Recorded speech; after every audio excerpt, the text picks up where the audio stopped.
मेरे पास आए थे एक, उनका क्या था मतलब वो छोटी ही थी तब उनकी मदर की डेथ हो गई थी, उनके फादर ने दूसरी शादी कर ली।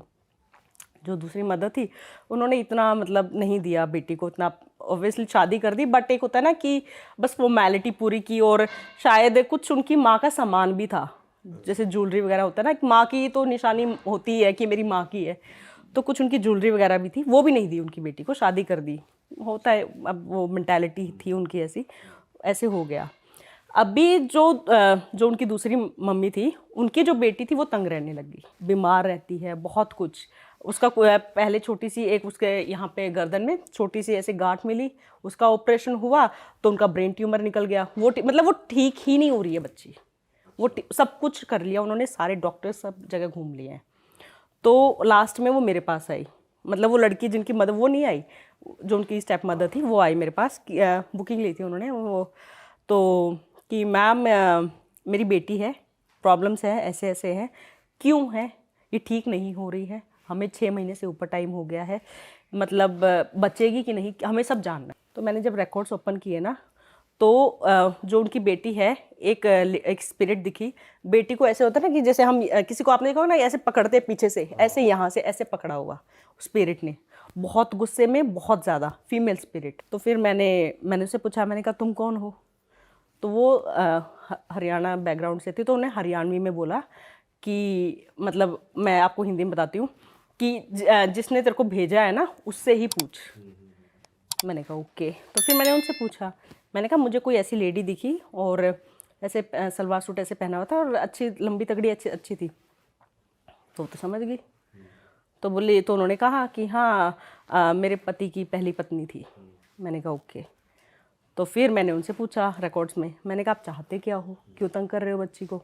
तो उन्होंने कहा कि वो रोने लग गई, ऐसे होता है ना उसको, मतलब वो ऐसे हाथ मार के से रो रही है कि मेरे से पूछ है मैं कैसे कैसे अपनी बेटी को रोते हुए देख रही हूँ। ऐसा एक दिन नहीं गया जिस दिन मेरी बेटी रोई नहीं है। मतलब वो रो रही थी ना, मेरे आंसू बह रहे थे। रीडिंग में मेरे साथ ये होता है, जब भी कोई स्पिरिट दुखी होती है ना, रो रही होती है, तो पता नहीं, मुझे नहीं पता चलता है, बट मेरे कपड़े गिले हो रखे होते हैं रो रो के। तो वो रो रही, मुझसे पूछ कि मेरी बेटी जब रोती है ना, मुझे याद करती है, तो मेरे साथ मुझे कैसा लगता है। एक दिन ऐसा नहीं गया जिस दिन मेरी बेटी ने ये नहीं कहा है कि माँ क्यों चली गई। तो मैंने कहा पर आपकी बेटी के साथ ऐसा क्या हो रहा है? बोल रही है इससे पूछ कि इसने क्या मेरी बेटी को क्या दिया है और क्या किया है। तो फिर मैंने कहा आपने वो ऐसे से बोल रही हैं। तो उन्होंने कहा हाँ इसकी बेटी की शादी कर दी और क्या चाहिए। मैंने कहा ये भी बहुत ही मतलब समझ नहीं आ रहा कहानी चाहते क्या हो। फिर मैंने उनसे पूछा, मैंने कहा आप चलो अब देखो स्टेप मदर ऐसी ही होती है, अब मैं आप क्या चाहते हो? उन्होंने कहा पहली बात तो शादी के बाद इसने मेरी बेटी को वापस कभी बुलाया नहीं है, 3 साल हो गए शादी को, आज तक मेरी बेटी 3 साल में एक बार भी मायके नहीं आई है। अच्छा हाँ सारी अपडेट है एक तरीके से, उनको सब पता है। सब माँ होती है ना, वो बहुत नजर रखती है, माँ नहीं जाती है। बट मैम वैसे कहते हैं कि मोक्ष तो मिल ही जाता है, ऐसे कहते हैं, नहीं, मतलब मोक्ष नहीं सॉरी, मतलब मुक्ति मिल जाती है 13 दिन बाद तो, लेकिन फिर अगर पर ये अनटाइमली डेथ की बात कर रहे हो आप? नहीं या ये क्या in होता है general? ना, जैसे जब तक स्पिरिट नहीं चाहेगी ना कि मुझे ऊपर जाना है, मुझे मुक्ति लेनी है, कोई नहीं कर सकता। अगर वो टाइम पे डेथ हुई है तो भी? हाँ जब तक वो नहीं मैम अगर रिचुअल जैसे कहते हैं फैमिली वाले ढंग हाँ से जैसे कर, पिंडदान और ये सब करते हैं तो उनकी एनर्जी रहती है जिससे हम बात करते हैं, फिर वो स्पिरिट चली गई है। लेकिन अगर पिंडदान नहीं हुआ है, सब नहीं करते हैं, सब पिंडदान नहीं करते हैं, ऐसे केस भी मेरे पास आए हैं जो पिंडदान करते ही नहीं है, सिर्फ एक फॉर्मेलिटी सी करते हैं कि अस्थियां बांधी हैं ठीक है। वो उनके फिर उनकी चलती है हुकूमत की हमारी मर्जी है मुक्ति लेनी है कि नहीं लेनी है, वो या फिर वो कहीं ना कहीं हो रहे होते हैं। हाँ ठीक है, उन्होंने बोला कि ये 3 साल से वापस 3 साल से मेरी बेटी को एक बार भी नहीं बुलाया है। दूसरा जो मेरी चीज़ें थी, मैं नहीं कह रही हूँ कि तुम मेरी बेटी की शादी में इतना लगाओ, पर जो मेरी चीज़ें थी वो तो मेरी बेटी को देनी चाहिए थी ना। तो मैंने कहा क्या क्या था आपका सामान? उन्होंने बताया कि मेरा सोने का नेकलेस था, मेरी चांदी की पायल जो भारी वाली होती है, हो सकता है पुरानी उनकी हो, कि मेरा ये था, और एक उनकी ड्रेस जैसे हरियाणवी ट्रेडिशनल ड्रेस होती है ना, दामन, मेरा दामन रखा है। ये तीनों चीज़ मेरी बेटी को दो तो मैं इसको छोड़ूं, वरना तो इसको तो मैं लेके जाऊंगी। क्लियर बोल दिया उन्होंने। मेरी बेटी खुश नहीं है तो तुम्हारी बेटी कैसे खुश रह सकती है? हाँ उसने क्लियरली बोला ये। फिर मैंने उनको बताया, मैंने कहा ऐसे ऐसे। पहले तो उन्होंने मना कर दिया, बोलती हाँ पजेब है वो तो मैं दे दूंगी, पायल और दामन है वो तो पड़ा हुआ है वो भी दे दूंगी। मतलब मैं सोच रही, मैंने कहा जब इतना ही हल्का लग रहा था तो दे ही देते ना। फिर बोल रहे हैं कि नेकलेस वेकलेस नहीं है सोने का कुछ। मैंने कहा पक्का नहीं है? कहते नहीं है। मैंने वो बोली अब भी रात नहीं कटने दूंगी अगर इसने हाँ नहीं भरी तो, इसकी बेटी की। जैसे ये धमकी दी ना, फिर बोलती है हाँ रखा है। फिर एक्सेप्ट कर लिया कि हाँ है, रखा है।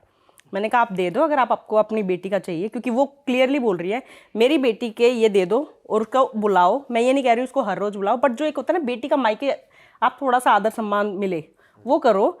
मैं मुक्त हो जाऊंगी, मैं अपनी बेटी को रोते हुए नहीं देख सकती हूँ बस। तो फीमेल स्पिरिट्स भी होती हैं। अच्छा। बट मैम जब आप कह रहे हो कि मैंने पहले रिकॉर्ड्स में बात करी फिर मैं सामने बात करी, तो जो वीडियो कॉल पे होता है वो आप ऐसे ही बात करते हो? ऐसे ही। वो सुन रहे होते हैं, मतलब वो वीडियो कॉल पे सुन रहे होते हैं, आप वहाँ बात कर रहे हो? हाँ, वो सब उनको सब सुन रहा होता है, क्योंकि हाँ मैं जैसे ध्यान में मतलब एक बार तो बंद करती हूँ ना, तो वहाँ चलेगी। फिर जैसे मैं आँख खोलती हूँ फिर मैं जो सामने उसको बताना, क्योंकि मैं अगर बीच में इंटरेक्ट नहीं करूँगी ना तो उनको समझ नहीं आएगा हो क्या गया। बट आप अगर स्पिरिट से बात कर रहे हो, जैसे उन्होंने बोला कि ये कहने कि इनके पास नेकलेस है, हाँ बोल वरना रात हराम कर दूंगी, तो वो आपकी और उन स्पिरिट की कन्वर्सेशन कैसे वो बिलीव कर रहे हैं, कैसे कर रहे हैं बिलीव? वो मतलब उनको सुनाई दे रहा है वो सब कुछ? नहीं, उनको जो स्पिरिट बोल रही है वो नहीं सुनेगा। तो बिलीव कैसे कर रहे हैं फिर? वो बिलीव ऑब्वियसली करेंगे। आप ये बताओ ना, मैंने उनको ये बता दिया कि देखो मुझे क्या पता कि पायल रखी है, नेकलेस है और क्या क्या रखा है।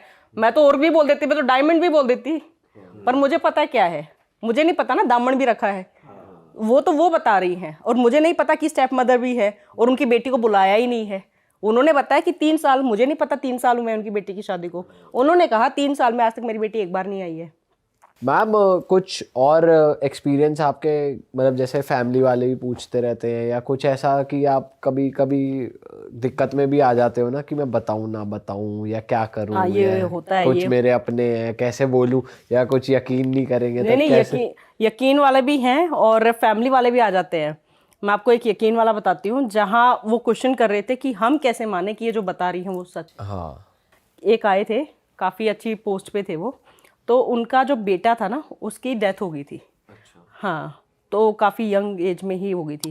तो उनकी मम्मी ने स्लॉट बुक किया हुआ था, तो उनकी मदर आई, वो आते ही वीडियो कॉल में मतलब, तो मैंने पूछा, तो वो पहले तो इमोशनल होगी कि मुझे मेरे बेटे से बात करनी है। मैंने कहा अच्छा, और मेरे बेटे की अभी मतलब 1 साल ही हुआ है, वो एक्सपायर हो गया और बात करनी है। मैंने कहा ठीक है। मैंने जो प्रोसेस होता है, मैंने उनकी स्पिरिट को बुलाया पूरा ऐसे, तो वो मतलब मैंने आपको बताया था ना, कुछ स्पिरिट बहुत जल्दी आ जाते हैं।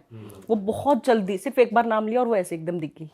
मैंने उनको बताया कि ऐसा ऐसा दिख रहा है आपका बेटा, क्या यही है? तो उन्होंने कहा हाँ ये मेरा बेटा है। उनके फादर बोले हम कैसे माने ये मैंने कहा, पहले आंटी ने बोला कि हाँ मेरा बेटा है, तो मैंने स्पिरिट से परमिशन मतलब उनसे कहा कि तुम ये हो। उन्होंने भी कहा कि हाँ मैं ही हूँ इनका बेटा, मतलब मैंने उनको अलाउ कर दिया। जैसे स्टार्ट हुआ उनके फादर, मतलब वो कैमरे मेरे वीडियो कॉल में मेरे सामने नहीं आ रहे, बट ऐसा था ना साइड में बैठ के कि हम कैसे माने, हमारा ही बेटा आया है, अब मुझे सुन तो रहा है।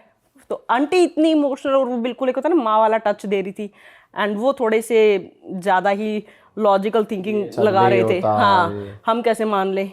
तो अब वो चुप हो गई। तो मैंने कहा ठीक है, मतलब अगर क्वेश्चन आ रहा है तो मैंने उनसे स्पिरिट से पूछा, मैंने कहा आपसे आपके पेरेंट्स क्वेश्चन कर रहे हैं कि आप ही उनके बेटे हो, प्रूफ दो आप ही आए हो।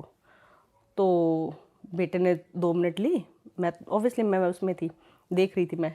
उसने बोला कि मेरे पेरेंट्स को बताओ, मैं एक साइकिल चलाता था, रेड कलर की साइकिल थी, जो मैंने सबसे मतलब जैसे कहते हैं ना अच्छे से रगड़ी है साइकिल, और मैं हाथ खोल के साइकिल छोड़ के चलाते थे ना बच्चे से, मैंने ऐसे छोड़ के साइकिल चलाता था, मेरी मम्मी को बताओ। मैंने कहा ठीक है। तो मैंने उनकी मदर को बताया। मैंने कहा आपके हस्बैंड पूछ रहे हैं ना, तो आंटी ये ऐसे ऐसे आपका बेटा बता रहा है। वो और रोने लगी, ये तो मेरा ही बेटा है। फिर उनका क्वेश्चन, अच्छा तो उनको अभी वो है, मतलब होता है ना दिमाग एक्स्ट्रा ही चल रहा है। वो सोच रहे हैं बहुत बच्चे होते हैं जो करते हैं। हाँ, मतलब मैंने जानती हूँ क्या सोच रहे थे। फिर उन्होंने कहा ठीक है ये बताओ, इसके कमरे में जो फ़ोटो लगी है वो कैसी फ़ोटो है, इसकी फ़ोटो, इसके बेडरूम में जो इसकी फ़ोटो है वो कैसी है। मैंने ठीक है, मैंने मतलब वो तो मतलब लकीली वो स्पिरिट इतनी अच्छी थी, उनके बेटे इतने अच्छे तो जो रिस्पॉन्ड कर रहे थे। अदरवाइज स्पिरिट की फुल ऑन मर्जी चलती है। नहीं रिस्पॉन्ड करते हैं मन भर गया है, नहीं देना है, एकदम से मैं बोलती हूँ जो सवाल करने ना फटाफट करो, ये 2 मिनट में दिखना बंद हो जाएगी मुझे। बहुत वो तो बच्चा कहीं ना कहीं इंटरेक्ट करना चाहता था, शायद वो कुछ बताना चाहता था। उसने फिर से जवाब दिया, मैंने फिर से कहा, मैंने कहा तुम्हारे फादर पूछ रहे हैं कि तुम और प्रूफ दो कि तुम्हारे बेडरूम में जो फ़ोटो लगी है वो कैसी है तुम्हारी फ़ोटो। तो उसने फिर से मुझे बताया कि मेरी जो फ़ोटो लगी है उसमें मेरी बैक साइड दिख रही है, जिसमें मैंने हाथ खोले हुए हैं, जैसे टाइटैनिक पोज एक होता है ना, कुछ लोग ऐसे खुले वो करते हैं, ऐसे हाथ खोल के और पूरा ऐसे पूरी दुनिया को ऐसे कुछ फ़ोटो होगी उनकी। मैंने कहा वो बोल रहे हैं कि मेरी ऐसी फ़ोटो लगी है जिसमें मेरी बैक साइड दिख रही है। उनकी मदर फिर तो मतलब कहा कि अब मुझे बात करने दो, अब आप बीच में नहीं बोलोगे, क्योंकि अब तो बिल्कुल हो गया ना कि प्रूव हो गया। फिर उन्होंने कहा बेटा, क्योंकि उसके बाद क्या होता है ना, जो भी वो बोल रहे हैं ना स्पिरिट सब सुन रही होती है, जो स्पिरिट बोलती है वो मैं उन्हें कन्वे करती हूँ।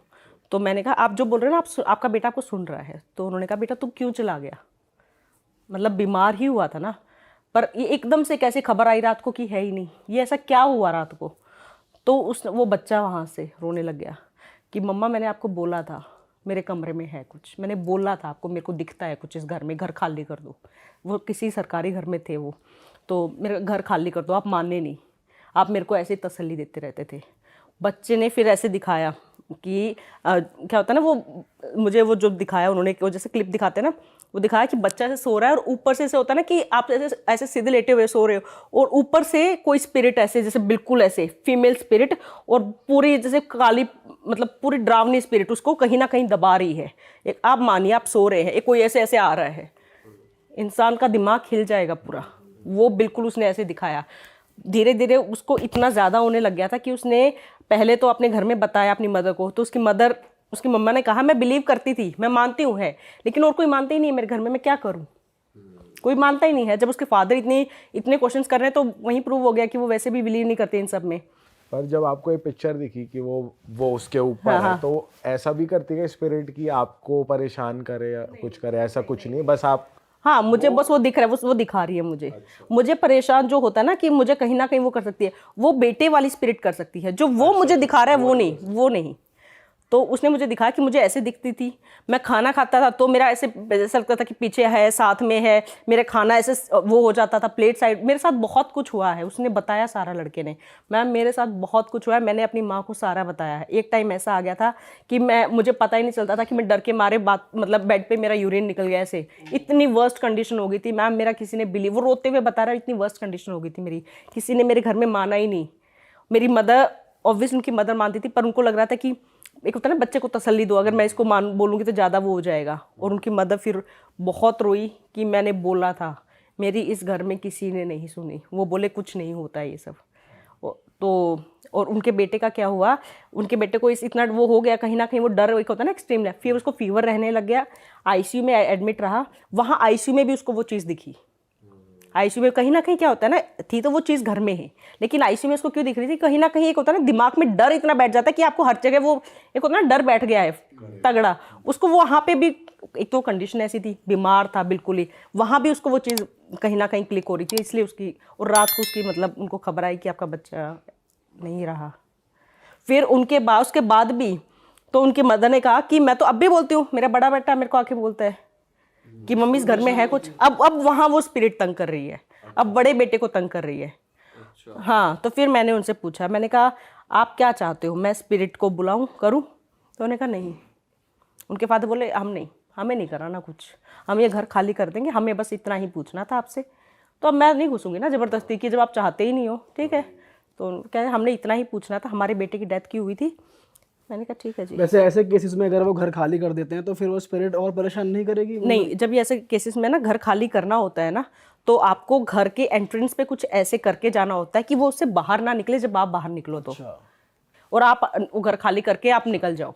ऐसा एक आया भी था मेरे पास एक ऐसा केस। आप अगला केस बताओ, उससे पहले मैं एक बस छोटा सा क्वेश्चन पूछना चाहता हूँ कि जैसे कई बार स्पिरिट किसी के साथ पीछे लग जाती है कि इसे तो मैं अपने साथ ले जाऊंगी, तो इस केस में मुझे लग रहा है वही हो रहा होगा कि बच्चे को साथ ले जाना चाहती होगी स्पिरिट, या मतलब जो भी ऐसे केसेस होते हैं कि स्पिरिट एक इंसान को साथ ले गई। तो ऐसा कभी हुआ है आकाशिक रिकॉर्ड्स में आपको दिख रहा हो कि कोई स्पिरिट आ नहीं रही क्योंकि वो उस लोक में या कहीं भी वो साथ ही है स्पिरिट जो अटैच हो गई, ऐसा कुछ? नहीं, अभी तक तो ऐसा कोई केस आया नहीं है, पर ऐसी होती हैं जो जिद पे अड़ी होती हैं कि जाऊंगी तो इसको लेकर जाऊंगी, नहीं तो नहीं जाऊंगी, ऐसी होती हैं। तो उस केस में जब उनका ऐसा कोई आकाशिक में या कुछ आपको पता है, नॉलेज है कि वो वहां पे भी साथ ही रखती है, उसे बांध के कैसे रहता है? नहीं, वो क्या होता है ना, उनको लगता है कि इसको मैं ले जाऊंगी, उसके बाद ये उनको नहीं पता, उनको लगता है कि एक जैसे होता है ना उनके लोक में एक उनको पार्टनर मिल जाएगा, हाँ एक बस।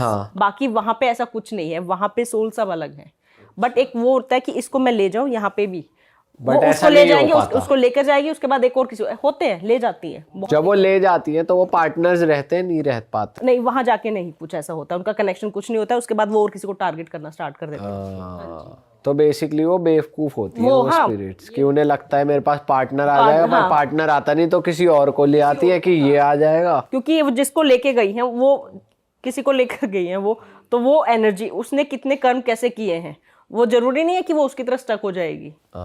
सबका अलग कार्मिक रिकॉर्ड है सबका। बताओ, ये तो उस पे आ जाते हैं जो आप बता रहे थे कि हाँ, क्या हुआ था इसी से रिलेटेड जो एक वो मेरे रिलेटिव बताओ, बेवकूफ आत्मा इस चक्कर में ले जा रही है कि ये तो मेरे साथ रहेगी। मतलब एक तरह से अपना ही पागल बना रही है आत्मा तो, कि भाई लेके अपना भी तो जा रही पागल है। बना ही रही है, यहाँ किसी का सत्यानाश और कर दिया। बताओ कि मैं तो साथ ले जाऊंगी। मैम ऐसा कहते हैं ना कि साथ ले जाने के लिए विंडो के बाहर दिखेगी कि अगला आए और गिर जाए, मतलब ऐसे ले जाती है साथ। हाँ, आप ज्यादा किससे सुन रहे हो? हम ये सारी सुनी सुनाई बात है, यहीं पे ही सुनते रहते हैं हम हमारी तो उनसे बात नहीं होती वो हमसे। कि वो नहीं बताती मैं ये मेरा ये प्लान है, मैं खिड़की के बाहर यूं ऐसा करूँ। नहीं है कि फोन करिए नू बताते हैं कि ऐसे मैं बताती हूँ आपको, ये लोग जो बोलते हैं ना कि क्या है इस सब बकवास है ये वो। जिस दिन वो दिखा था ना, मैंने जो आपको फर्स्ट केस बताया, मेरे को बुखार हो गया था। अच्छा, जब भी ऐसे मतलब मैंने देखा ना, लोग बोल देते हैं कुछ नहीं है, पता नहीं कौन सा नशा किया, कुछ भी कमेंट कर रहे होते हैं, उनको नहीं पता कि क्या है ये। जिसको एक बार कहते हैं ना, हवा भी जिसको लग गई है ना, आप चौराहे से निकल जाओ, अगर आपको कोई गलत हवा भी अगर आपको क्रॉस कर गई है ना, रात को बुखार ऐसा चढ़ेगा कि 1 हफ्ता लगेगा ठीक होने में। तो यूपी का है ये इंसिडेंट। एक बालक था, आम बालक, आम आदमी, मतलब आम आदमी, बिल्कुल नॉर्मल आदमी, कभी कोई मेडिटेशन वगैरह कुछ नहीं किया हुआ। तो वो राजपूत फैमिली से था, और थोड़ा क्या है वो मतलब सॉफ्ट टाइप का था। अपनी फैमिली, उसकी फैमिली बाकी सब वही राजपूत वाला है कि वो इमेज आ ही जाता है कि सब बढ़िया स्ट्रॉन्ग हट्टे कट्टे और बिल्कुल स्ट्रॉन्ग डिटर्मिनेशन वाले। बट वो क्या था, थोड़ा सॉफ्ट नेचर का था। उसके पूरे जोर चिल्ला दे तो रोने लग जाए, और बिल्कुल आप उसको घर की लड़की बोलते थे सब लोग। बाकी तो बिल्कुल दब्बू सा चुपचाप अपने काम में लगा रहता था, किसी से ज़्यादा बात नहीं करना। तो सब उसके मज़े लिया करते। होता है घर में एक ऐसा बच्चा होता है, तो सबसे वो चलता था। एक दिन उसके पापा ने उसको बोल दिया कि साला तू तो लड़का लगता ही नहीं है, इससे ज़्यादा तो लड़की हो जाता। तो उसको दिल पे लग गई ये बात। अब उसके साथ कोई खेलता है, उसका एक ही दोस्त था, उसका नाम था रॉकी। तो वो और ये और रॉकी दोनों साथ में रहा करते थे, बचपन से ही साथ में थे। तो ऐसे चलता रहा, 10th क्लास में पहुंचा। 11th क्लास में इसको एक लड़की मिली, उसका नाम था निकिता। तो उससे इसकी कैसे बातचीत हो गई, फ्रेंडशिप हो गई, दोनों का रिलेशन चल गया। फिर ये रॉकी और ये दोनों कानपुर शिफ्ट हो गए अपनी तैयारी करने के लिए, कोचिंग वगैरह के लिए, और वो लड़की कहीं और शिफ्ट हो गई। तो इनका रिलेशनशिप थोड़ा डगमगा गया। फिर थोड़े टाइम के बाद बिल्कुल ख़त्म हो गया। तो पहले तो क्या इसको वो लग गया था कि चलो अब घर वाले तो नहीं, पर ये है, इसने बहुत मतलब ऐसे लगा 1.5 साल इनका रिलेशन चला था ठीक ठाक। तो बड़ा खुश था, ये खुश रहता था, बहुत दिन भर बातें किया करते थे, मिला करते थे। तो इसके लिए सहारा बन गई थी वो। तो जैसे ही वो गई, ये फिर से टूट गया। अब पढ़ाई वढ़ाई इससे हो नहीं रही थी, कुछ भी नहीं हो रहा था।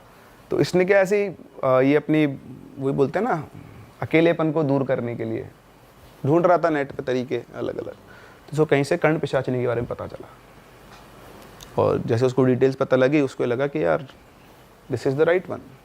मेरे अकेलेपन का सहारा ये हो सकती है, क्योंकि मुझसे दुनिया में और तो कोई प्यार नहीं करता, कोई बात नहीं करता। वो अपने सेल्फ उसके अंदर चला गया कि मतलब मैं तो बर्बाद हूँ। ठीक है, आदमी खुद ही परसेप्शन में आता है कि मुझसे कोई ना कोई बात करता, मेरा दोस्त है, घर वाले भी मुझे प्यार नहीं करते। कम्युनिकेशन गैप होता है। अगर ये चीज़ अपने घर वालों से बात करके खुल के बोल देता, तो शायद जो कुछ होने वाला वो होता ही नहीं। ठीक है, अब उसको इंटरेस्ट आ गया। अब उसको इंटरेस्ट आया तो उसने ढूंढना, रिसर्च करना शुरू किया, डार्क वेब से, इधर से उधर से, टूटी फूटी इन्फॉर्मेशन कहीं ना कहीं से उसने निकाली। फिर उसने कोशिश की करने की, तो उसको जो प्रोसेस पता लगा था उसमें उसको पेजेस के ऊपर कुछ श्लोक थे वो लिखे थे उसने, उनको उच्चारण करना होता था और साथ साथ में ऐसे खून के छींटे मारने होते थे, तो खुद के ही खून के छींटे मारने होते थे और साथ में थोड़ा थोड़ा अल्कोहल, उसके ऐसे कुछ प्रोसेस था। तो उसने किया। अच्छा, रहते ये रूम में, अलग अलग रूम में रहते थे, इसका अपना रूम था। तो ये प्रोसेस इसने स्टार्ट किया, इसको कुछ मिला नहीं, कुछ हुआ नहीं, कोई सिद्ध विद्ध कुछ नहीं है, कुछ दिखी ना कुछ नहीं है, लेकिन इसको वहाँ से पीने की आदत पड़ गई। अच्छा, इसकी जो फैमिली बैकग्राउंड है तो बढ़िया पॉलिटिशियन, पैसे वाले लोग थे, कोई दिक्कत नहीं है। तो इसने लिखा भी था मुझे कि मेरा 1 महीने का विस्की का बिल था 87,000 रुपीज़। उसने खुद ही आपको स्टोरी भेजी है? ओके। पूरे तेरी 87,000 रुपये 1 महीने का। ऐसी कौन सी और कितनी बोतलें पी गया? फुल पेटी की पेटी ला रहे हैं। बॉटल्स तो ही निपटारा होगा, सोचो ना आप वो। पैकड़ बन गया पूरा दबा के। हाँ। पता नहीं क्या इन्वोक हुआ उसके अंदर, पहले नहीं पीता था, पर वो शायद डिप्रेशन, अकेलापन, उसको उसने सारा समझ लिया, होता ही है। अब हुआ, कब तक झेल लेगा शरीर, तो ये भाई साहब हो गए बीमार। तो एक दिन जो इसका दोस्त था वो इससे मिलने आया, तो इससे मिलने आया तो देखा कि वो पलंग पे पड़ा हुआ है, उसकी हालत ही नहीं, बिल्कुल ऐसे काल आँखों पे डार्क सर्किल हो गए, बिल्कुल सूख गया है। और उसने उसको उठाया, देखा तो बेहोश पड़ा हुआ है, तो उसको उठा के हॉस्पिटल लेकर गया। रूम की हालत उसने देख ही ली थी। फिर हॉस्पिटल लेकर गया, हॉस्पिटल दिखाया डॉक्टर को, तो डॉक्टर ने बोला कि इसको तो डेंगू है और इसके लीवर के अंदर 4th कैटेगरी का इन्फ्लेमेशन है। बोले तो एडमिट होएगा, आईसीयू में रहेगा और उसके पता नहीं बचेगा भी नहीं बचेगा। तो उसने फटाफट से घर वालों को फ़ोन कर दिया। अब घर वालों को फ़ोन करते हुए याद है कि उसका कमरा तो पूरा फैला पड़ा है। तो वो गए, तो आप उसको फ़ोन करके इसको एडमिट कराया, बोले अब इसके फादर वगैरह आ रहे हैं, आप इसका ध्यान रखो। वो रूम पे गया, अच्छे दोस्त की तरह पूरा रूम साफ़ किया, सब कुछ मैनेज किया, क्योंकि आएंगे तो उसी के रूम पे। तो इस तरह से अरेंज किया, फिर वापस आ गया, अंकल आंटी को बताया, फिर सब कुछ हुआ। 23 दिन तक वो एडमिट रहा, जिसमें से 11 दिन वो आईसीयू में था और बाकी दिन नॉर्मल में। फिर करके शिफ्ट हुआ, फिर उसको घर पे ले गए, छोड़ पढ़ाई वढ़ाई भी, तो तबीयत ख़राब हो रही है। तो जब हो गए, ले गए इसको, तो इधर से ये जो था रॉकी, ये भी पहुंचा घर पे उसके। जब ये ठीक हो गया तो एक दिन घर पहुंचा, उससे अकेले में बात की। बोला भाई क्या हो गया तुझे?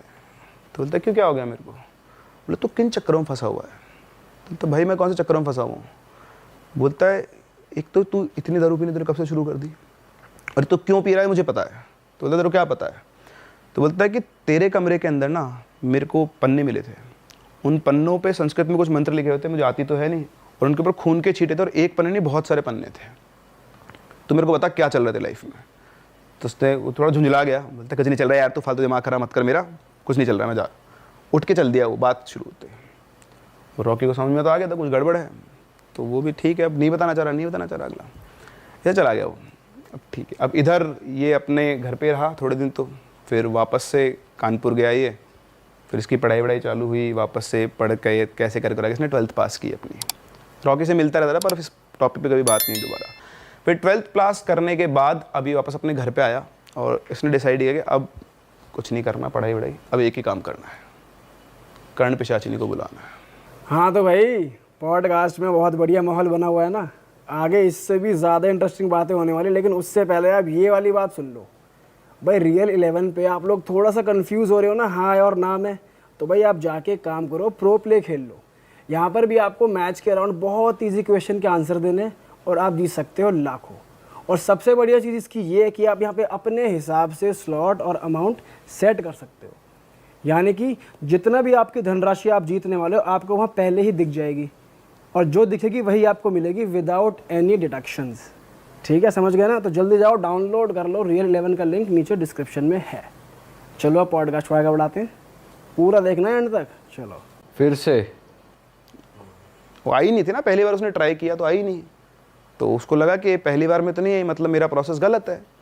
तो पहले उसने ये काम किया कि मैं जीव जंजाल से फ्री होता हूँ ताकि कोई मुझे ढोकने टोकने वाला ना हो। अब वो आ गया, इनके घर के 3rd फ्लोर के ऊपर रूम था इसका, वो रूम में आया और उसने शुरू की रिसर्च, कहाँ पे क्या मिलेगा क्या नहीं मिलेगा, डार्क वेब पे जहाँ उसको मौका मिलता बात करता, तांत्रिकों के पास गया, ढूंढे अलग अलग लोगों से, गुरु से, सबको पता कर करा के वो पूरा प्रोसेस सीख सिखा के आया और बोला अब तो मैं करके रहूँगा। तो इसने वैसे अब स्टार्ट की अपनी साधना, रोज़ कमरे में बैठता रात के टाइम और पूरा जो प्रोसेस होता उसको करता था। तो 1 दिन 2 दिन 3 दिन 4 दिन चलता रहा। अच्छा, जब इसका जो लास्ट डे होने वाला था उस दिन बाई चांस दिवाली थी। तो दीपावली पे क्या होता है कि भाई सभी लोग जाते मिलने। तो इनके घर वाले कि यार हम लोग वहाँ सुबह बोले कि आज हम अपने पेरेंटल हाउस चलेंगे। तो उसने बोला कि नहीं मेरे को नहीं जाना, मैं तो यहीं रहूँगा, मेरे को नहीं जाना, मेरे को पसंद नहीं कि मैं वहाँ जाऊँगा, सब मुझको वापस से टॉर्चर करते हैं, मेंटल टॉर्चर होता है मेरा, और मैं नहीं जाऊँगा। तो उनको पता था कि मेंटली वैसे अनस्टेबल है, रहने दो उसको यहीं। तो उनको चल ठीक है, क्योंकि सब कुछ नॉर्मल चल रहा था, अब तो उसे कोई हरकतें नहीं थी। बोला चल ठीक है तू यहीं रह और कोई दिक्कत नहीं। तो चले गए।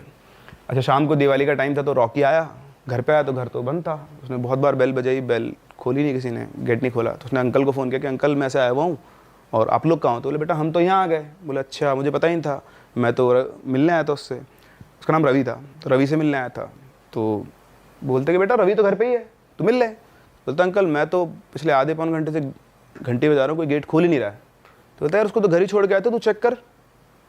तो अब वो फ़ोन रखा उसने, तो उनका जो घर था वो पास पास अटैच वाले घर थे। तो दूसरा एक और लड़का रहता था उसके पास में पीछे घर पे, उसका दोस्त थे, तीनों कॉमन फ्रेंड थे। तो उसी घर पे गए, बोले यार ऐसी सी बात है। तो बोले अपन तेरे छत पे से चलते हैं। तो वो छत पे से गए। छत पे इतना सा गैप था, सिर्फ इतना सा, जिस पे से वो लड़का रोज़ कूद, मतलब इतना क्या थोड़ा और बड़ा मान लो, वो लड़का रोज़ कूद के आराम से करता ही था। तो कूद के चला गया नीचे। नीचे जाके देखा तो उसका गेट खुला हुआ था। तो गेट खुला हुआ था, अंदर ऐसे दिए जल रहे थे, लाइट वाइट सब बंद थी। जाके देखा तो पलंग के ऊपर आधे पलंग पे वो उसकी बॉडी थी और आधे पे लटका हुआ था नीचे, ऐसे पूरा नंगा पड़ा हुआ था। उसके हाथ में ब्लेड से बहुत सारे कट लगे हुए थे, नीचे कुछ बना हुआ था और उसके अंदर ब्लड ऐसे बिखरा हुआ था। तो आए, वही पन्नों पे वो मंत्र वगैरह कुछ लिखे हुए थे ऐसे करके। तो आया, आके उसको उठाया तो बिल्कुल ऐसे अधमरी सी हालत में था कि बेहोश सा था, बिल्कुल अजीब सा हो रखा था। तो उन्होंने उसको उठाया कि क्या हो गया तेरे को, क्या कर रहा है तू ये सब? तो थोड़ा सा सक पा गया, पर बिल्कुल ऐसे नशे की दवाई दे दी हो किसी ने, उसकी आँख ऐसे खुले और कुछ नहीं। तो उसको इतना दिख रहा था कि ये लोग कुछ साफ़ कर रहे हैं। और जो लड़का था ना पीछे रहता था, वो पन्ने उठा के उसने वो पन्ने वहीं के वहीं जलाना शुरू कर दिया। और जैसे उसने जलाना शुरू किए उसको गुस्सा आना शुरू हुआ, पर वो हिम्मत नहीं थी उसकी उठने की। तो जला दिए उसने, जला जुलू के वो उसको लिटाया, थोड़ा उसको साफ़ वाफ़ किया बढ़िया से, देखा कि हाँ सीरियस नहीं है, नशे में है, क्योंकि विस्की पी ली उसने बहुत सारी। तो उसको लिटा के वो चले गए। अच्छा इधर से रॉकी तो गया अपना गेट खोले और वो अपनी छत पे से गया वापस।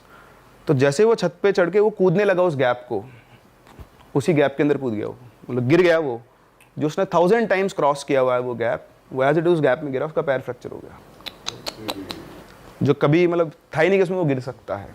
तो ठीक है गिर गया, हो गया, टूट गया। फिर रॉकी को पता लगा, उसको भी संभाल के आया।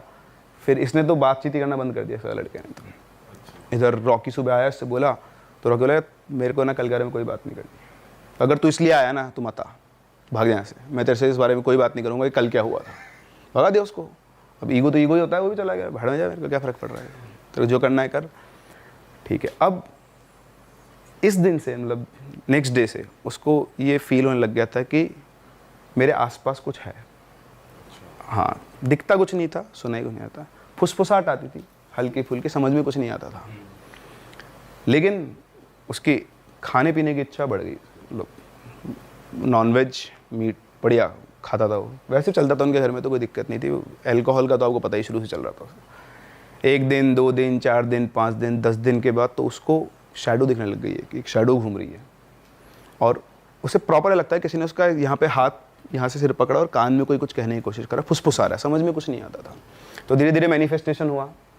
अच्छा जब उसको वो शैडो दिखना शुरू हुआ तो उसको फर्स्ट डे से ऑनवर्ड्स उसको सपनों में ऐसा लगता था कि उसका इंटरकोर्स कर रहा है, उसको वो फील होता था प्रॉपर। सो ये प्रोसेस शुरू हो गया। अब जैसा उसने बताया मैं वैसा एग्जैक्टली सेम वो बता रहा हूँ कि जो क्या क्या चल रहा था उसके साथ। तो कान के अंदर उसको आवाज़ आना शुरू हुई, धीरे धीरे वो आवाज़ आना क्लियर भी हुई, मतलब अब उसको भाषा समझ में आने लग गई थी धीरे धीरे धीरे धीरे। मतलब मैनिफेस्टेशन चल रहा था तो शायद 20 25 30 दिन ऐसे कुछ हुए होंगे। अब उसको भी मज़ा आ रहा था, धीरे धीरे अब वो समझने लग गया वो क्या बात कह रही है, क्या कर रही है। तो अब वो खुश हो गया था कि अब इस बार आई एम सक्सेसफुल, आ चुकी है वो, और ही वॉज वेरी हैप्पी। तो चलता रहा सब कुछ बढ़िया से। उसको किसी के बारे में कुछ पता करना है, कोई भी बात करनी है, सब वो बता देती थी उसको, और वो उसको अपनी जो उसको चाहिए वो उसको उसके सप्लाई मिलती रहती थी।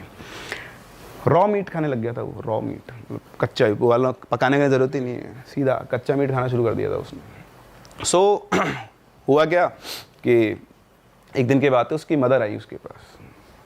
तो उसकी मदर आके बोलती है, उसको बहुत दिनों से वो उससे बोलना भी चाह रही थी, कि प्यार से उसके पास बैठती, उसको गले लगा के बोलती कि बेटा तेरी क्या हालत कर ली तूने, कुछ खाता पीता भी नहीं है और तू ऐसा कैसा हो रहा है, किसी से बोलता नहीं है, वो घबराया सा रहता है।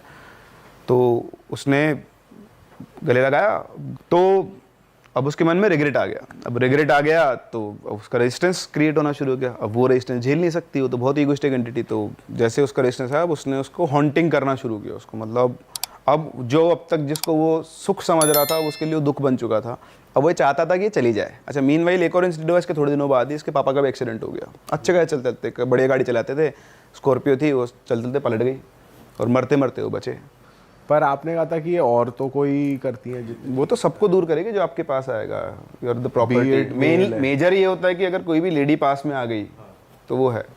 पर अब उसका रेजिस्टेंस चालू हो गया था ना, अब उसका अपना अफेक्शन किसकी तरफ जाना शुरू हो गया था, पेरेंट्स की तरफ, और लॉयल्टी किसकी तरफ होनी थी, इसकी तरफ। तो उसका हो गया, तो ठीक है अब झेलो।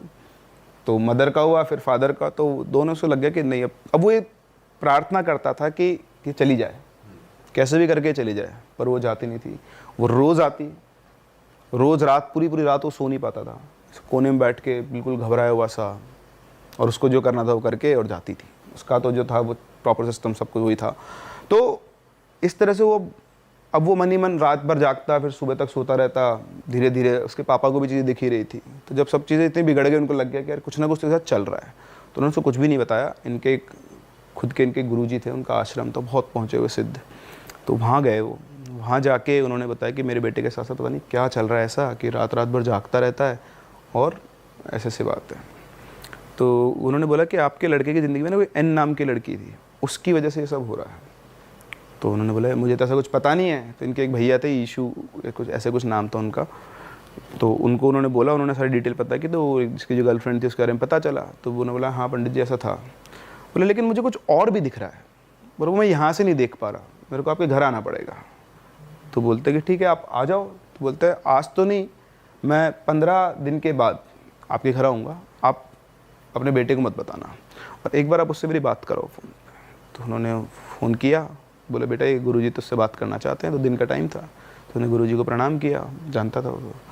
तो गुरुजी ने बोला कि बेटा एक बात बता, मैं तुझे मतलब मैं जब बोलूँ ना, मैंने एक शब्द बोलूँगा तो तेरे दिमाग में सबसे पहला चीज़ आए उसका नाम बताए ना। तो गुरुजी ने बोला अच्छा एक फूल का नाम बताओ।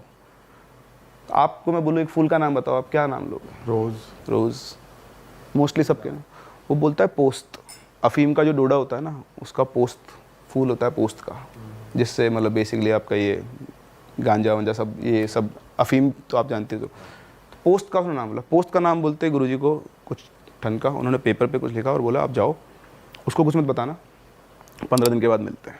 ठीक है। तो वो आ गए, 15 दिन गुजारे उन्होंने कैसे करके। 15वें दिन वो गुरुजी आए। अच्छा वो गुरुजी आए, आकर उन्होंने बोला कि तुम सब यहीं रहो। अच्छा उनके साथ वो अपनी हवन सामग्री रखे थे और उनके साथ उनके कोई 2-3 लोग भी थे। तो सब आए और उसको उसी के रूम में चले गए सीधा जाके उन्होंने चादर रूम का निरीक्षण किया, अपना सारा सामान वगैरह फैलाया वहाँ पर, और फिर उसके बाद उन्होंने अपने कुछ पूजा वगैरह करना शुरू किया। तो 2 सेटअप उन्होंने बनाए थे, एक इसके रूम में था और नीचे एक उन्होंने पूरा हवन बनवा रखा था उसमें। तो सारे घर वाले वगैरह सब वहाँ बैठे थे। इधर अंदर रूम में 3 लोग थे, वो गुरुजी थे और मतलब 2 उनके वो असिस्टेंट, गुरुजी और वो। फिर उसके बाद उन्होंने मंत्र पढ़ना शुरू किए। तो करीबन आधा घंटा, ये मान लो अब चल रहा होगा चीज़ें। तो फिर वो जो था उसको वहाँ बिठा दिया था, लड़के को, रवि को, वो बैठ गया और उसको तो फील हो गया कि अब उसके चारों तरफ से काली परछाई उसके आसपास, उसी के आसपास मंडरा रही है और इधर वो गुरुजी अपना अनुष्ठान करे जा रहे हैं, मंत्र पढ़े जा रहे हैं। तो अब उसको प्रॉपर फील हो रहा था कि उसके पीछे से एक परछाई निकली है और वो गुरुजी की तरफ गई है, फिर वापस आई है, ऐसे वो घूम रही है और घूमते घूमते उसको पैरों के निशान दिख रहे हैं खून से सने हुए हैं। This is what he told like. तो लग रहा है प्रॉपर कि वो चल के जा रहा है, वापस आ रहा है, जा रहा है, आ रहा है और उसके कान में कुछ ना कुछ फुसफुसा रहा है, पर उसको कुछ समझ में नहीं आ रहा है। फिर एकदम से वो पैरों के निशान भागना शुरू हुए पूरे कमरे के अंदर, नीचे, ऊपर, दीवारों पे, सब जगह वो भाग रहे हैं और कुछ दिख नहीं रहा है ना, बस निशान चलते जा रहे हैं, निशान चलते जा रहे हैं। फिर थोड़ी देर के बाद गुरुजी भी और तेज मंत्र बोलना शुरू किया। अब एकदम से पहले 2 पैरों के निशान थे, अब एकदम से वो 6 पैरों के निशान हो गए। मतलब 2 की जगह 1 की जगह 3 लोग भाग रहे हैं और फिर अल्टीमेटली ऐसे लग रहे हैं जो निशान चलते हुए कि 2 आदमी किसी को खींच के घसीट के लेके जा रहे हैं। तो कोई उन्होंने और 2 एंटिटीज बुलाई जो उससे पावरफुल होगी, उन्होंने उसको पकड़ लिया। अभी जो लड़ाई मारा पीटी की पकड़ के उसको, फिर उसको लेके जा रहे, आप बेहोश आदमी को लेके जाते हो घसीट के, जबरदस्ती घसीट के ले जाते हो। तो नीचे उतरे, वो जो हवन था उस हवन के अंदर उसको बिठाया और वहाँ पर उसको बिठाकर उसके साथ वापस से पूजा वगैरह शुरू की। तो एक नारियल लिया, वो जो हवन में आग जलती उसी में से हाथ से राख निकाली, उसके माथे पे लगाई, वो नारियल को तलवार से काटा, उसके अंदर डाला, फिर करीबन 15-16 घंटे तक वो हवन चला। और वो 15-16 घंटे तक सारा प्रोसेस चलता रहा, घर वाले सब वहीं के वहीं थे।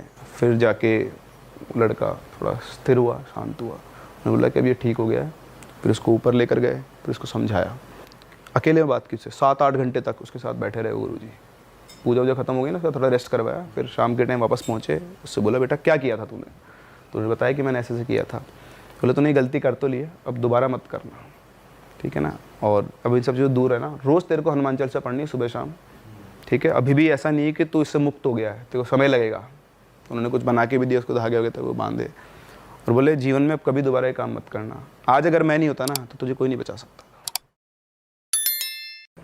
समर वेकेशन में जैसे सब जाते हम जाते थे, और उस टाइम पे स्कूल टाइम पे वहाँ पे इतनी डेवलपमेंट थी नहीं, ना लाइट्स थी ना कुछ थी, टेक्नोलॉजी इतनी कुछ है थी नहीं वहाँ पे। तो लोगों का जो भी टाइम पास होता था वो यही होता था कि मतलब दिन में खेल कूद लिए और शाम को जो है अंदर हो लिए जंगली जानवरों से बचने के लिए, और ये सब इतना डेंस अंधेरा होता था माउंटेन्स में बेसिकली। तो वहाँ पे एक ट्रेंड था उस समय पे कि जो भी यंगस्टर्स होते थे एम्प्लॉयमेंट के लिए वो आर्मी में ज़रूर ट्राई करते थे अपनी एजुकेशन पूरी करने के बाद। मैक्सिमम एजुकेशन होती थी 12th।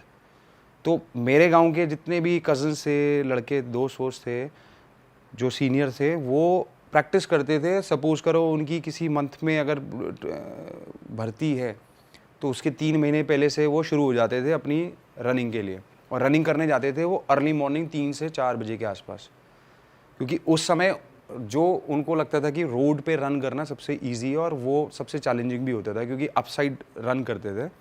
तो मेरे को एक दिन अपने कज़न से मेरे को खुशी हुई कि भाई मैं भी आज दौड़ने चलूँगा तुम लोगों के साथ। तो उसने रात को मेरे से बोला कि ठीक है अभी हम रात को 2:30-3 बजे उठेंगे तो हम फिर चलते हैं रनिंग करने। और उसका पूरा एक सेट ऑफ ग्रुप था जो रोज़ एवरी डे जो है रात को 2:30-3 बजे रनिंग करने जाता था। तो मेरे को बड़ी फैसिनेशन थी, हालांकि ये रात को अंधेरे में दौड़ लगाते हैं, मतलब करते क्या है, दौड़ ही लगाते कुछ और नहीं मतलब मैं भी मतलब फैसिनेशन थी कि मैं भी दौड़ूंगा आज, मैं भी अपनी फिटनेस जो है इस तरीके से स्कूल टाइम में था। तो मैं उसके साथ लग गया। सुबह उठे, अब जहाँ रनिंग करनी थी और वो जगह हमारे घर से तकरीबन 20 से 25 मिनट ट्रैक करके थी, मतलब रोड में रनिंग करनी थी और रोड से हमारा घर 20-25 मिनट जो है ट्रैक करके जाना पड़ता था। अब अंधेरे में हम लोग चल रहे हैं और माउंटेन्स में नॉर्मली रास्ता होता है पगडंडी वाला ऐसे, ठीक है, जिगजैग, कभी अप साइड जा रहे हो कभी डाउन साइड जा रहे हो इस तरीके से। तो वहाँ पे आप ऐसे नहीं जा सकते जैसे हम सिटीज़ में जा रहे हैं ना, ग्रुप बना के कंधे पे हाथ डाल के, एक बंदा आगे चल रहा है, दूसरा उसके पीछे चल रहा है, तीसरा उसके पीछे चल रहा है, लाइन बना के चल देते हैं। तो इतना अंधेरा था, पहले तो मेरी वैसी फटी पड़ी थी कि अंधेरा देख के, तो मैं उसके सिर्फ पैरों को देख के चल रहा था अंधेरे में कि जहाँ जहाँ वो पैर जा रहे हैं मैं भी वहाँ जाऊँगा ऐसे ऐसे करके। अब 20 मिनट तक उसके पीछे पीछे चलना है। तो हमारे विलेज में एक स्ट्रेच ऐसा आता है जो छोटा सा सूखा हुआ झरना है वहाँ पे, जो बेसिकली बारिश के टाइम पे पानी आता है उसमें, अदरवाइज़ वो सूखा रहता है। तो वो बिल्कुल अंधेरा होता है, मतलब अंधेरा मतलब कहने का मतलब कि वहाँ इतने ज़्यादा डेंस ट्रीज़ हैं कि वो आपको ऐसा लगेगा कि आप किसी गुफा के अंदर से होते हुए जा रहे हो। तो वो जब वो स्ट्रेच आता है तो इतना साइलेंस होता है क्योंकि वो सिर्फ वहाँ पे सूखा हुआ झरना है और कुछ नहीं है। तो मैं उसको जब वो स्ट्रेच पे पहुँचे हम, तो मेरे को कुछ एक एक्सपीरियंस हुआ उस समय जो मैंने उस समय के लिए इग्नोर करा सबसे पहले, बट नोटिस मैंने किया उस चीज़ को। जब उस जगह पे पहुँचे तो वहाँ पे एक मुझे कुछ किसी चीज़ की ड्रॉप होने की आवाज़ आई, जैसे कोई पत्थर फेंकता है या किसी तरीके से टक करके आवाज़ आई।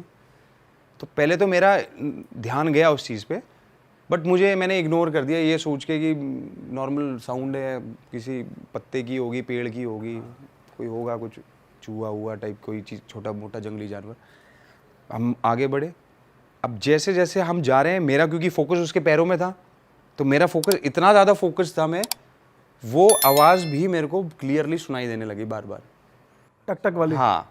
तो जब मैं उसकी स्पीड में देख रहा था, मैं उसके चल रहा था, तो मेरा एक ध्यान उसके पैर पे था, तो दूसरा ध्यान मेरी उस साउंड के ऊपर था। वो हमारी वॉक की स्पीड के हिसाब से वो साउंड चल रही थी, टक टक टक टक टक। मैंने एक जगह पे अपने कज़न का हाथ पकड़ के रोका, जस्ट टू थोड़ा सा नोटिस किया, क्योंकि मैं एकदम से घबरा गया था उस सेकंड के लिए। तो उसने मुझे देख के एकदम से उसने देखा मेरे को और उसने मुझे इग्नोर करा, उसने बोला चलो, और वो उस समय के लिए वो आवाज़ रुक गई। अब वो वापस चले तो वो फिर वापस वो आवाज़ तेज़ हो जाए। तो उस समय तो मैं घबरा गया था बहुत ज़्यादा। मैंने उसको कुछ नहीं बोला कि मुझे ये इस तरीके की साउंड आ रही है, और मुझे उसको ये भी दिखाना था कि भाई मैं बिल्कुल नॉर्मल हूँ। एक होता है ना जब एक टीनेजर बड़ा होता है कि मेरी तो फटती नहीं है किसी से, भाई जो मर्जी हो, अंदर से फटी पड़ी है पूरी बुरी तरीके से। तो मैं लगा पड़ा हूँ उसके पीछे, वो आवाज़ भी लगी पड़ी है मेरे पीछे। और वो मतलब एक ऐसा था कि जैसे आप कोई सपना देख रहे हो तो ना नींद में कि हाँ पसीने पसीने आ रहे हैं और डर रहे हो, वो रियलिटी में मेरे साथ चल रहा था। और मैं मतलब रियलिटी में होते हुए भी मैं ये प्रे कर रहा था कि ये कोई सपना ही हो, मैं सो ही रहा हूँ। हम लोग रोड पे पहुँच गए। एक रिवर को क्रॉस करने के बाद, हमारे जब विलेज के बाद हम जब सड़क पे जाते हैं तो एक छोटी सी रिवर है, उसको क्रॉस करके जाना होता है। उसको क्रॉस करने के बाद वो आवाज़ बंद हो गई और मैंने भी उसको इग्नोर कर दिया उस चीज़ को। उसने रनिंग वनिंग करी, हम लोग घर आए, सो गए। अगले दिन मैं बीमार पड़ गया। मतलब जब मॉर्निंग में उठा तो मेरे को फीवर था। और हमारे गांव में ये बड़ा बिलीव है ये सब चीज़ों का, स्पेशली उत्तराखंड में। जो लोग उत्तराखंड जाते हैं, माउंटेन्स में जाते हैं, उनको पता है वहाँ पे बहुत ज़्यादा देवभूमि मानी जाती है और ये सब चीज़ों में बहुत बिलीव करते हैं, स्पिरिचुअल चीज़ों में। Demi God's. तो उन लोगों ने मेरे को सबसे पहले ये पूछा कि ये तबीयत ख़राब हुई है। तो मेरी ग्रैंड मदर थी, उन्होंने मेरे से पूछा तुम सुबह साथ में गए थे, तुम कहीं पर डरे थे? तो मैं मतलब उनको कुछ बोला नहीं। मैंने कहा डरा था मतलब? तो उन्होंने मेरे से कहा तुम सुबह रनिंग करने गए, तुम जहाँ भी गए सुबह, तुम कहाँ गए थे सुबह?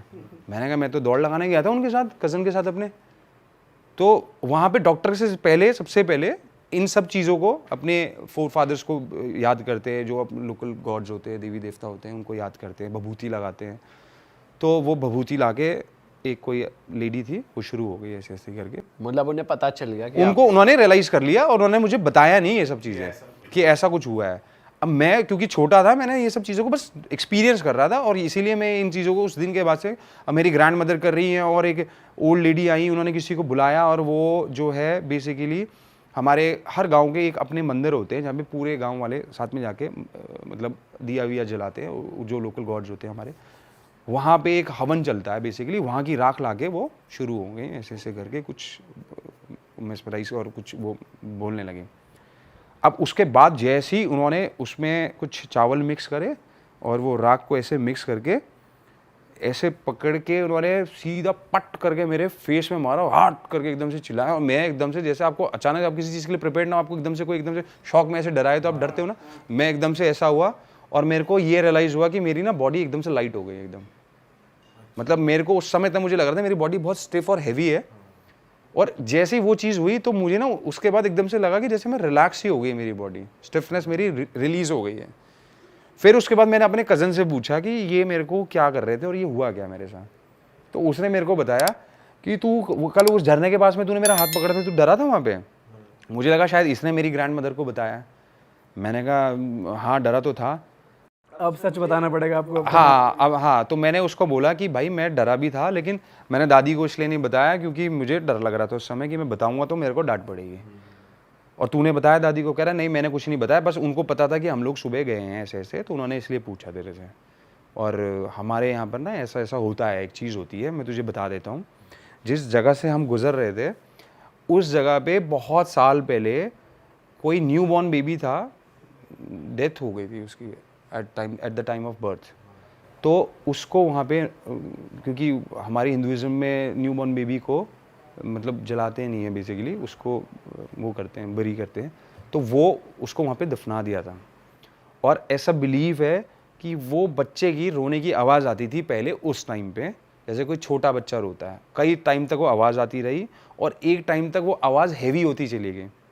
कहने का मतलब कि वो बच्चा बड़ा हो रहा है तो उसकी आवाज़ भी हैवी होती थी और बहुत ज़्यादा लोगों को वो फील भी होती थी, स्पेशली जब वो उस रास्ते से निकलते थे। तो मोस्टली लोग उस रास्ते से अवॉइड करते जाना।